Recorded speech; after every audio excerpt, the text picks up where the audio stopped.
అత్యుత్తమ ప్లేస్మెంట్స్ తో ఎంఎన్సీ కంపెనీలలో ఉద్యోగమే లక్ష్యమా? ఇంజనీరింగ్ చదవాలనే మీ పిల్లల కలని కేజీ రెడ్డి కాలేజ్ తో నిజం చేసుకోండి.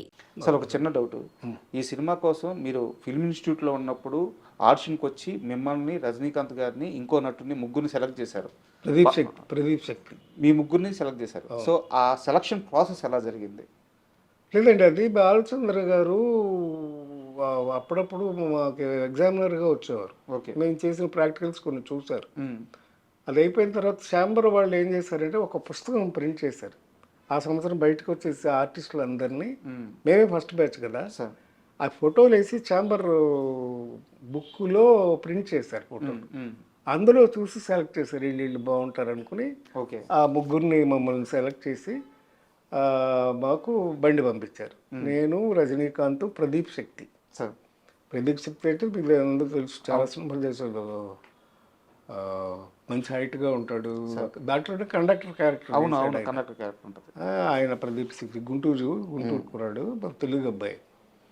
మా ముగ్గురిని ఫస్ట్ పిలిపించారు, ముగ్గురం వెళ్ళాం, కూర్చున్నాం. తమిళ సినిమా అప్పటికే రిలీజ్ అయిపోయింది, అవార్డు ఆడుతాడు కదా, రన్నింగ్ థియేటర్లో బాగా ఆడుతుంది అప్పటికి. అయితే సినిమా చూసారు అని అడిగాడు ఆయన. నేను చూశాను సార్, ఒకసారి చూసారని చెప్పాను. వాడు రజనీకాంత్ ఏం చేసాడు, నేను 4 సార్లు చూశాను సార్ అంటాడు. రజనీకాంత్ సరే అని మొత్తానికి ఆయన మమ్మల్ని పంపించేశారు.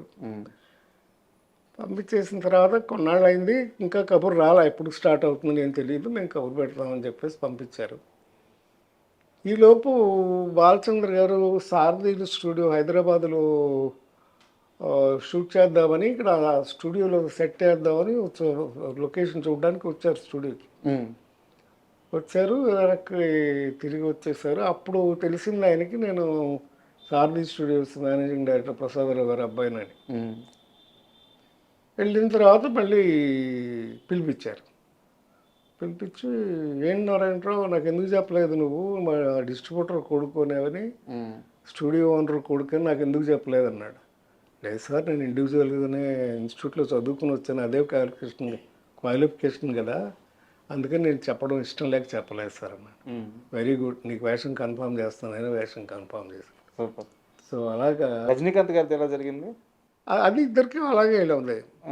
రజనీకాంత్ కూడా ఫస్ట్ టైం వెళ్ళినప్పుడే ఆయన ఇంటర్వ్యూ చేశాడు, చేసి పంపించేశారు. తర్వాత షూటింగ్ పిలిచి మళ్ళీ వేషం కన్ఫర్మ్ చేశారు.